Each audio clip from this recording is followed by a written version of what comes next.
രാമേന്ദ്രന്റെ fans ഒരുപാട് ഉണ്ടാവുമല്ലോ. എന്താണ് പുറപ്പെട്ടോ അവിടുന്ന്? എപ്പോഴാണ് തിരിക്കുക?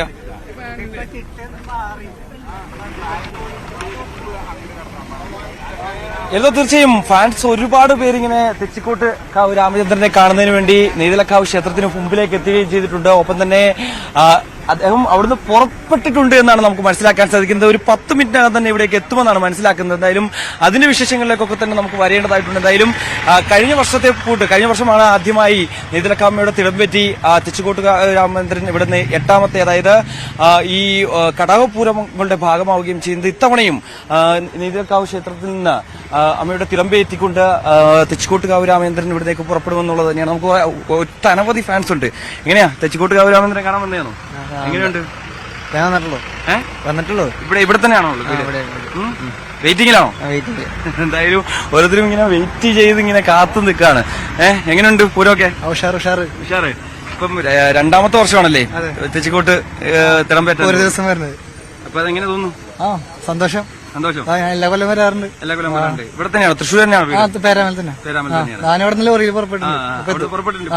ഉടനെ എത്തും. 5 മിനിറ്റിനുള്ളിൽ എത്തും. അത് തന്നെ എൽദോ സൂചിപ്പിച്ച പോലെ തന്നെ അത്തരത്തിൽ ഫാൻസുകാരുടെ ഒരു വലിയ നിര തന്നെ ഇവിടെ ഉണ്ട്. കാരണം രാവിലെ നമ്മൾ എത്തിയപ്പോൾ തന്നെ ഇങ്ങനെ ആളുകൾ ഇങ്ങനെ കൂടി നിൽക്കുകയായിരുന്നു. കാരണം തെച്ചിക്കോട്ട് നമുക്കറിയാലോ, പൂരത്തിന് വരുന്നവരെല്ലാം തന്നെ ആനപ്രേമികൾ ഇഷ്ടം പോലെ പേരുണ്ട്. ഒപ്പം തന്നെ ആനയുടെ സ്ക്വാഡ് ഈ ആനയെ പോകുന്ന വഴിയിലൊക്കെ തന്നെ അവർക്ക് സുരക്ഷ ഒരുക്കുന്ന, ഒപ്പം തന്നെ അതിനുള്ള ആളുകളൊക്കെ നമ്മുടെ ഒപ്പം ഉണ്ട്. എങ്ങനെയുണ്ട്? കാരണം വലിയ തിരക്കായിരിക്കും തെച്ചിക്കോട്ട് രാമേന്ദ്രൻ പോകുന്ന വഴിയിലൊക്കെ തന്നെ. അതെങ്ങനെ നിയന്ത്രിക്കുന്നതിന് എങ്ങനെയാണ്? ഞങ്ങള് ഒരു കോർഡിനേഷൻ 6-7 ആൾക്കാരുണ്ട്. ഞങ്ങൾ മൊത്തത്തിൽ എല്ലാവരും നിയന്ത്രിക്കും കാര്യം ചെയ്യും. ഇനി തൃശ്ശൂരിന്റെ വേറെ സ്കോഡും കൂടി ഉണ്ട്. അപ്പൊ എല്ലാവരും കൂടി ഞങ്ങള് സംയുക്തമായിട്ട് അങ്ങനെ 2 സ്കോഡാണ് മൊത്തമുള്ളത്. 2 സ്കോഡിലൂടെ എത്ര ആളുകളുണ്ടാവും? 12 പേരുണ്ടാവും.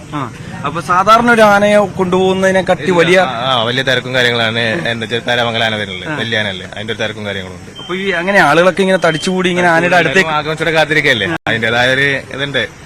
ഈ ക്രൗഡിനെ മാനേജ് ചെയ്യാൻ കുഴപ്പമൊന്നുമില്ല. പക്ഷെ എന്നാലും നമുക്കൊരു എക്സ്പീരിയൻസ് കാരണം നമ്മൾ മുന്നോട്ട് അങ്ങനെ പോകും. ഇപ്പൊ കഴിഞ്ഞ വർഷം തൊട്ടാണ് ഇപ്പം ഇവിടുത്തെ നെയ്തലക്കാവമ്മയുടെ തിടമ്പേക്കാൻ തുടങ്ങുന്നത്. അപ്പം എങ്ങനെയാണ് ഒരു എക്സ്പീരിയൻസ്? എന്താ കുഴപ്പമില്ല, സൂപ്പറാണ്, നല്ല അടിപൊളിയായിട്ടുള്ള. എല്ലാവർക്കും ഒരു ആവശ്യമായിട്ട് ഇങ്ങനെ ആകുമ്പോൾ നമുക്കൊരു സന്തോഷം ഉണ്ടായിരുന്നു. അപ്പം മറ്റൊരു പ്രധാനപ്പെട്ട കാര്യമുണ്ട്. കാരണം തെച്ചിക്കോട്ടുകാവ് രാമേന്ദ്രന്റെ ഫാൻസ് ഒരുപാട് പേരുണ്ടല്ലോ. അപ്പം ഇതിനൊപ്പം നിന്നൊരു ഫോട്ടോ എടുക്കുക എന്നൊക്കെ പറയുന്നത് തന്നെ വലിയ അതാണ് എല്ലാവരും ഒരു ഇതുള്ളത്. അതിനൊപ്പം നിന്നൊരു ഫോട്ടോയും കാര്യം. പക്ഷെ എന്താ ഈ ഒരു സാഹചര്യത്തിൽ എന്തെങ്കിലും നടക്കില്ല. എന്തായാലും എല്ലാവരും ഒരു സന്തോഷമായിട്ട് ഇരിക്കട്ടെ. അപ്പൊ അതിന് ആ ആനയുടെ സ്കോഡായിട്ട് ഇങ്ങനെ വരുമ്പോഴത്തേക്ക് അതിനൊരു പ്രത്യേക തീർച്ചയായും അങ്ങനെ തന്നെയാണ്. എന്തായാലും അവർ പറയുന്ന പോലെ തന്നെ നമുക്ക് കൂടുതൽ ആളുകളുടെ പ്രതികരണത്തെ കൂടി പോകേണ്ടതായിട്ടുണ്ട്. ഇവിടുത്തെ കമ്മിറ്റി അംഗങ്ങളൊക്കെ ഉണ്ട്. എങ്ങനെയാണ് പൂരമൊക്കെ? എങ്ങനെയുണ്ട്? ഉഷാറാ? ഇത്തവണ എങ്ങനെയാ? 8:30 ഇറങ്ങും. 8:30 ഇറങ്ങും. എപ്പോഴത്തേക്ക് എത്തും? 10:45 മണിക്കൂടെ എത്തണം. അത് ആന നടന്നെത്തുന്ന മാതിരി ഇരിക്കും. തിരക്ക് കാരണം ബുദ്ധിമുട്ടാണ്. പുറപ്പെട്ടിട്ടുണ്ടോ? 11 മണിക്കാണ് നമ്മുടെ പൂരം, നെയ്തലക്കാവിന്റെ പൂരം. 11 തൊട്ട് 1 മണി വരെ. അപ്പൊ 10:45 മണിക്ക് അങ്ങോട്ട് എത്തും. രാമൻ എത്തുന്നതിന് വേണ്ടി കാത്തു നിൽക്കുകയാണ് ആളുകൾ. എല്ലാവരും കാത്തു നിൽക്കുകയാണ്, ആകാംക്ഷയോടെ കാത്തു നിൽക്കുകയാണ് എല്ലാവരും. തുടർച്ചയായ 2ാം തവണ ഇങ്ങനെ രാമൻ ഇവിടുന്ന് തിടമ്പേറ്റി കടകപൂരങ്ങളുടെ ഭാഗമാകുകയും ചെയ്യുന്നു. അതിലേക്ക് എങ്ങനെയാണ്? അത് വളരെ സന്തോഷം. ശ്രീ നെയ്തലക്കാവ് ഭഗവതി തിടമ്പേറ്റാന്ന് പറഞ്ഞു കഴിഞ്ഞാല് അതിന് കിട്ടിയൊരു തട്ടനിവാസികൾക്കും അതുപോലെ തന്നെ കൊച്ചിൻദാസം ബോർഡിനും ക്ഷേത്രപ്രദേശ സമിതിക്കും എല്ലാവർക്കും. അതുപോലെ മേളം നമ്മുടെ കുറ്റൂരത്തെ എന്റെ ഒരു സുഹൃത്താണ്, ഈ സുഹൃത്തിന്റെ മകനാണ് മേളം, ദീപക് കുറ്റൂര്. ചേട്ടന്റെ മകനാണ്. എങ്ങനെയാണ്? ഇപ്പൊ 2ാമത്തെ തവണ കൊണ്ടുവരണേ.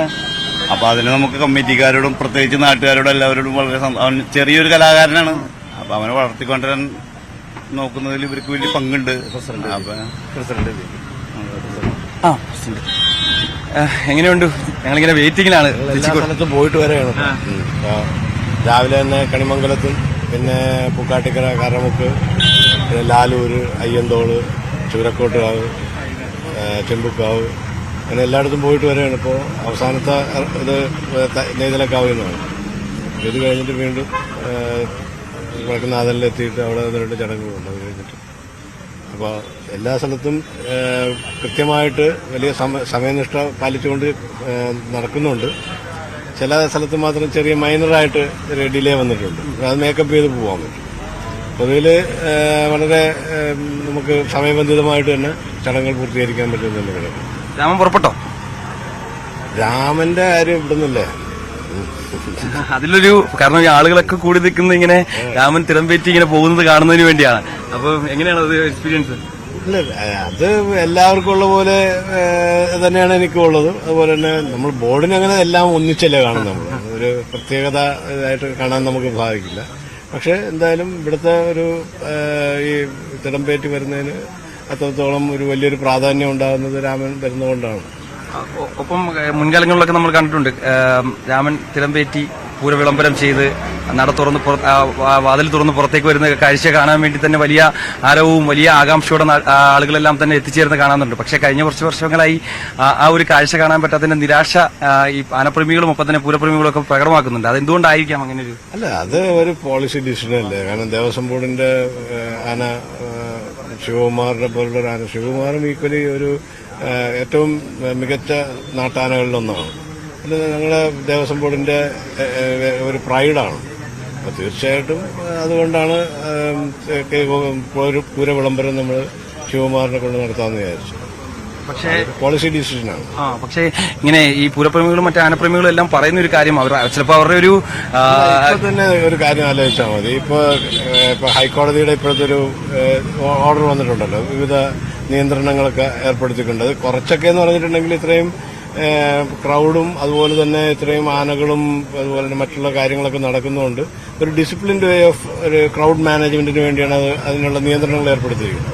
അതൊരിക്കലും ഒരു അധികാരികളുടെ ഭാഗത്തുനിന്ന് അവരുടെ ഒരു ഒരു അമിതമായിട്ടുള്ള ഒരു അധികാര പ്രയോഗമായിട്ട് മാറാതെ അത് നമ്മുടെ ഇതിന് ഏറ്റവും നല്ല രീതിയിൽ മുഴുവൻ ആളുകൾക്കും പൂരം ആസ്വദിക്കാൻ വേണ്ടിയുള്ള ഒരു സംവിധാനം, അതിനൊരു ഡിസിപ്ലിൻഡ് വേ എന്നുള്ള രീതിയിൽ മാറ്റി കാണുന്നെങ്കിൽ കുഴപ്പമില്ല. അത് അതേസമയം ചിലപ്പോൾ ചില രീതിയിലുള്ള ഒരു കുറച്ചൊരു അമിതമായിട്ടുള്ള ഒരു അധികാര പ്രയോഗം വരുമ്പോഴാണ് അതിൽ ബുദ്ധിമുട്ട് വരുന്നത്. പിന്നെ ഈ ആനകളുടെ കാര്യത്തിലെന്ന് പറഞ്ഞിട്ടുണ്ടെങ്കിൽ പല സ്ഥലത്തും ഇതില് വിവാദങ്ങളുണ്ട്. രാമനെ കുറിച്ച് തന്നെ ചില വിവാദങ്ങൾ നേരത്തെ ഉണ്ടായിട്ടുണ്ട്. അപ്പൊ അതിന്റെ ഭാഗമായിട്ടാണ് ഇനി ഏതെങ്കിലും രീതിയിൽ നമ്മൾ എഴുന്നള്ളിക്കാൻ വേണ്ടി തീരുമാനിക്കുമ്പോഴത്തേക്കും അതുപോലെ ഇപ്പൊ തന്നെ ഈ ഹൈക്കോടതിയുടെ ഇതിനനുസരിച്ച് ഇതിൽ 3 തവണ അതിൽ തെച്ചിക്കോട്ട് രാമേന്ദ്രനെ കുറിച്ച് പരാമർശമുണ്ട്. അതിന് പ്രത്യേകം നോക്കണമെന്ന് പറഞ്ഞിട്ടുണ്ട്. അതുകൊണ്ട് അങ്ങനത്തെ ഒരു നമുക്ക് ഏതെങ്കിലും രീതിയിലൊരു കോൺട്രവേഴ്സിലോട്ട് പോകാൻ താല്പര്യമില്ലാത്തതുകൊണ്ടാണ് നമ്മളുടെ ഏറ്റവും മികച്ച ആനയെ തന്നെ നമ്മൾ പൂര വിളംബരത്തിന് വേണ്ടി ഉപയോഗിച്ചു. അതിന് വേറൊന്നുമില്ല, വേറൊന്നിനെ ഒതുക്കാൻ വേണ്ടി അങ്ങനെയൊന്നുമില്ല. മറ്റുള്ളവർ ചോദിക്കുന്ന പോലെ തന്നെ നമ്മളിപ്പോ ഇന്നും ഇന്നലെയൊക്കെ ആയിട്ട് പല ആളുകളുടെയും ബൈറ്റൊക്കെ എടുക്കുന്ന സമയത്ത് അവർ പ്രതികരിക്കുന്ന ഇങ്ങനെയാണ്, രാമൻ തിരികെ മടങ്ങിയെത്തുമോ തിടമ്പുക എന്നുള്ളതൊക്കെ ചോദ്യമുണ്ട്. അതെന്തെങ്കിലും നമുക്ക് പറയാൻ പറ്റില്ലല്ലോ. ഇപ്പോഴത്തെ നിലവിലുള്ള സ്ഥിതി അനുസരിച്ച് ഈ രീതിയിൽ തന്നെയാണ് പൂരങ്ങൾ പോകുന്നത്. തെച്ചിക്കോട്ടുകാവ് രാമേന്ദ്രന് അതിൻ്റെതായിട്ടുള്ള ഒരു സ്ഥാനമുണ്ട്. അതുപോലെ തന്നെ മറ്റുള്ള പൂരത്തിന്റെ ചടങ്ങുകൾക്കെന്ന് പറഞ്ഞിട്ടുണ്ടെങ്കിൽ അത് സ്ഥിരമായിട്ട് നടന്നു പോകുന്ന രീതി തന്നെ. തെച്ചിക്കോട്ടുകാവ് തന്നെ ഈ പൂര വിളംബരം നടത്തുന്നത് ഈ അടുത്ത കാലത്തല്ലേ. അപ്പോൾ ഇതിനൊക്കെ മെച്ചപ്പെട്ട ആനകൾ, ഇപ്പോൾ ശിവകുമാറിനൊക്കെ മെച്ചപ്പെട്ട ആനകൾ ദേവസ്വം ബോർഡിന് നമ്മൾ അതുകൊണ്ട് ചെയ്യാം. തീർച്ചയായും എല്ലാവർക്കും കുത്തകയായിട്ട് കൊടുക്കണ്ടല്ലോ ഇതൊന്നും. മാറി മാറി വരട്ടെ കൊമ്പന്മാർ. തീർച്ചയായും ആ ഒരു അഭിപ്രായമാണ് Devaswom board, Thrissur Devaswom board president കൂടി പങ്കുവയ്ക്കുകയും ചെയ്തത്. എങ്ങനെയുണ്ട് പൂരമൊക്കെ? പൂരൊക്കെ തയ്യാറെടുപ്പ്, എഴുന്നള്ളിപ്പിന്റെ ഒരുക്കങ്ങൾ തന്നെ. ആനപ്പോ എത്തുവാണ്, ഇപ്പൊ കയറിയുണ്ട്, 7:30 കയറിയുണ്ട്. ഇപ്പൊ എന്തായാലും എത്തും. അല്പസമയത്തിനകം പരിപാടികൾ അവിടെ എല്ലാ കാര്യങ്ങളായിട്ടുണ്ട്. കൊലമാല കെട്ടലും എല്ലാ കാര്യങ്ങളും കഴിഞ്ഞിട്ടുണ്ട്. ഇനി വന്നു കഴിഞ്ഞാൽ നേരെ തലകെട്ട് കെട്ടുക, എഴുന്നള്ളിപ്പിന്റെ കാര്യങ്ങൾ സ്റ്റാർട്ട് ചെയ്യാം. ഇത്രയുള്ളൂ. നമുക്കൊരു 8:15-8:30 ഇറങ്ങണം. ഒരു 11 മണിക്ക് മുമ്പേ അവിടെ എത്തണം. 11 മണിക്ക് മുൻപ് അവിടെ എത്തണം നമുക്ക്. കാരണം 11 മണിക്കാണ് നമ്മുടെ കൂട്ടി എഴുന്നള്ളിപ്പ്. നമ്മൾ നേരെ ഇവിടെ നിന്ന് പോയി പാട്രാക്കിൽ ചെന്ന് പാട്രാക്കിൽ നേരെ നമ്മൾ റൗണ്ടിൽ കയറുന്നു. റൗണ്ടിൽ നിന്ന് നമ്മൾ റൈറ്റ് തിരിഞ്ഞിട്ട് നേരെ നടുവിലാലിലോടേക്ക് ചെല്ലുന്നു. നടുവിലാലിന്റെ അവിടെ നമ്മൾ 11 മണിക്കാണ് നമ്മുടെ കൂട്ടി എഴുന്നത്. 11 മണി മുതൽ 1 മണി വരെയാണ് സമയം. അതിനുള്ളിൽ നമ്മൾ പരിപാടി കഴിച്ച് ഭംഗിയായിട്ട് പോയി. പ്രത്യേകിച്ച് രാമനായതുകൊണ്ട് തന്നെ വലിയ ആരാധക വൃദ്ധങ്ങൾ ഇങ്ങനെ റോഡ് നീളെ ഉണ്ടാകും. അപ്പം ആ സമയത്ത് ഇപ്പൊ തന്നെ ക്രൗഡായിട്ടുണ്ട്. അപ്പൊ നമുക്ക് അതിന്റെ നിയന്ത്രണങ്ങളൊക്കെ പറഞ്ഞിട്ടുണ്ട്. അപ്പൊ അനുസരിച്ച് നമുക്ക് ഇവിടെ സ്മൂത്ത് ആയിട്ട് പോകാൻ പറ്റും. കഴിഞ്ഞ പ്രാവശ്യം ഇതുപോലെ ഒരു പൂച്ചക്കുട്ടീനെ പോലെ പരിപാടി അവസാനിപ്പിച്ച് പോകുന്നതാണ്. വേറെ വിഷയങ്ങളൊന്നും ഇല്ല. ഇവര് പറഞ്ഞ രീതിയിൽ വിഷയങ്ങൾ പറഞ്ഞാൽ നമുക്ക് ഇതൊന്നും നടക്കാത്ത ഒരു ഇതാണ്. പിന്നെ എല്ലാവരും സഹകരിക്കാന്ന് പറഞ്ഞിട്ടുണ്ട്. പോലീസായാലും ഫോറസ്റ്റ് ആയാലും എല്ലാവരും നമുക്ക് അവര് പറഞ്ഞ നിബന്ധനകൾ നമുക്ക് കീപ്പ് ചെയ്ത് മുന്നോട്ട് പോവാം. അത്രേ നമുക്ക് ചെയ്യാൻ പറ്റുള്ളൂ. വേറെ വിഷയമൊന്നും ഉണ്ടാവില്ല. തീർച്ചയായും എന്തായാലും അങ്ങനെ തന്നെയാണ്. എന്തായാലും വലിയ ആകാംക്ഷയോടെ ആളുകൾ ഇങ്ങനെ കാത്തു നിൽക്കുകയാണല്ലോ.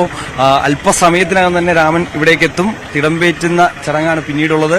അല്പസമയത്തിനകം ഏകദേശം ഒരു 11 മണിയോടുകൂടി തന്നെ ചടങ്ങിനായി അവിടെ തേക്കിൻകാട് മൈതാനത്തേക്ക് എത്തേണ്ടതായിട്ടുണ്ട്. അതിനുള്ള ക്രമീകരണങ്ങൾ ഏർപ്പെടുത്തിയിട്ടുണ്ട്. പോലീസ് എല്ലാ കാര്യത്തിലും സജ്ജമായിട്ടുണ്ട്. ഒപ്പം തന്നെ സമീപ പ്രദേശങ്ങളിലൊക്കെ തന്നെ തെച്ചിക്കോട്ട് രാമചന്ദ്രൻ ഇങ്ങനെ കടന്നു പോകുന്ന വഴിയിലൊക്കെ തന്നെ വലിയ ക്രൗഡ് അനുഭവപ്പെടാൻ സാധ്യതയുണ്ട്. അപ്പോൾ അതുകൊണ്ട് തന്നെ അതിന്റെ സ്ക്വാഡ്, നമ്മൾ നേരത്തെ പറഞ്ഞതുപോലെ തന്നെ സ്ക്വാഡ് പ്രവർത്തകരൊക്കെ തന്നെ 2 സ്ക്വാഡ് പ്രവർത്തകർ തന്നെ കൂടെ ഉണ്ട് എന്നുള്ളത് തന്നെയാണ് ഈ ക്രൗഡിനെ മാനേജ് ചെയ്യുന്നതിന് വേണ്ടി. എന്തായാലും ആ വിശേഷങ്ങളിലേക്കൂടെ തന്നെ നമുക്ക് അല്പസമയത്തിനകം തന്നെ മടങ്ങിയെത്താം. ആന എത്തുമ്പോൾ രാമൻ എത്തിയതിനു ശേഷം നമുക്ക് ആ വിശേഷങ്ങളിലേക്ക് എത്താം. എല്ലോ ശരി മിഥുൻ, എന്തായാലും മിഥുനാണ് നെയ്തൽക്കാലമ്മയുടെ അവിടെ നിന്നാണ് മിഥുൻ ചേർന്നത്. അപ്പൊ മിഥുൻ തെച്ചിക്കോട്ട് രാമേന്ദ്രൻ എത്തുന്നതോട് മുറയ്ക്ക് തന്നെ നമ്മോടൊപ്പം വീണ്ടും എത്തണം. നമുക്ക് രാമന്റെ ആ വരവും രാമന്റെ ആരാധകരുടെ ഒരു ആർപ്പുളിയൊക്കെ നമുക്ക് അറിയാവുന്നതാണല്ലോ, അത് കാണിക്കണം. എന്തായാലും ഞാൻ ഇപ്പോഴും